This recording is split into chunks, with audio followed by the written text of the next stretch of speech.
माझी मुलगी मोठी होऊन कलेक्टर होईल. शेतकरी बापानं तिच्या जन्माआधीच हे ठरवलं होतं.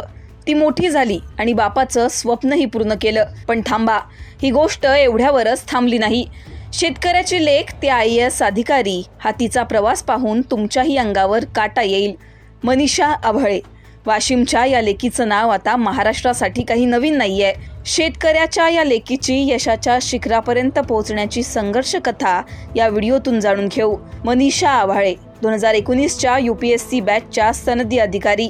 सध्या उल्हासनगरच्या महापालिका आयुक्त पदावर त्या कार्यरत आहेत. वाशिममधील एक छोटंसं गाव ते महाराष्ट्राच्या कानाकोपऱ्यापर्यंत मनीषा यांच्या नावाचा डंका आता ऐकू येतोय.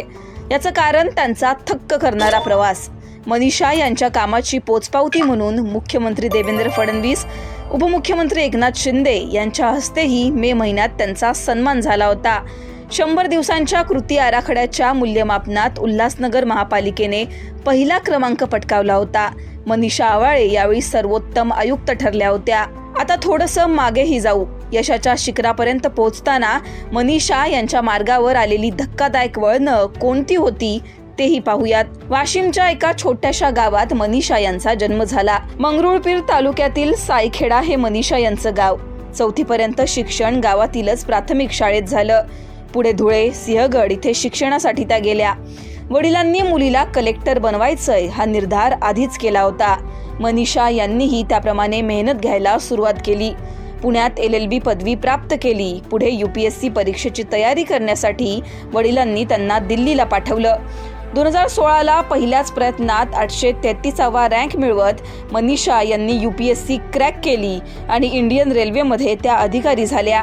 पण हा आनंद काही काळापुरताच मर्यादित राहिला. मनीषा यांच्यासाठी नियतीने वेगळंच काही लिहून ठेवलं होतं.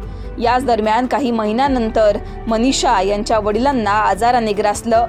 2 महिने ते ICU मध्ये होते. आईलाही ब्रेस्ट कॅन्सर झाल्याचं समजलं. याच वेळी मनीषा यांनी मुख्य परीक्षा दिली. घरात आई वडिलांकडे लक्ष देत मनीषा यांनी कशीबशी परीक्षा दिली होती. याच काळात त्यांनी दिलेल्या या परीक्षेचा निकालही आला. आई वडिलांची तब्येत तेव्हाही फारशी बरी नव्हती. मनीषा यांनी हा निकाल तब्बल 8 दिवसानंतर पाहिला. 2018मध्ये मनीषा यांनी दिलेल्या या परीक्षेमध्ये तब्बल 33वा रँक मिळवत घवघवीत यश मिळवलं. महाराष्ट्रातून 3रा क्रमांक मिळवत मनीषाने वडिलांचं स्वप्न पूर्ण केलं. सातारा जिल्हाधिकारी कार्यालयात प्रशिक्षण काळ त्यांनी यानंतर पूर्ण केला होता. सोलापुरात प्रकल्प अधिकारी, सहाय्यक जिल्हाधिकारी, मुख्य कार्यकारी अधिकारी अशा पदांवर त्यांनी काम केलं. मनीषा आभाळे यांच्या कार्यकाळात सोलापूरच्या CEO कार्यालयाची तोडफोड करण्यात आली होती. यावेळी त्यांनी सोलापूरकरांना केलेलं भावनिक आवाहन त्यावेळी चांगलंच चर्चेत आलं होतं. मी सोलापूरची पाहुणी आहे. जीव तोडून रात्रंदिवस काम करूनही अशा प्रकारे कार्यालयाची तोडफोड मी खपवून घेणार नाही असं म्हणत पाहुण्यांशी असं वागतात का असं देखील मनीषा या म्हणाल्या होत्या. मनीषा आभाळे या नेहमीच त्यांच्या कारकिर्दीत आपल्या कामांमुळे चर्चेत राहिल्यात. उल्हासनगर महापालिकेच्या आतापर्यंतच्या काळातल्या एकमेव महिला आयुक्त म्हणून मनीषा आभाळे यांचं नाव घेतलं जातं. मनीषा आभाळे यांच्या या सगळ्या प्रवासावर तुम्हाला काय वाटतं कमेंटमध्ये कळवा. लोकमतला सबस्क्राईब केलं नसेल तर सबस्क्राईब करा.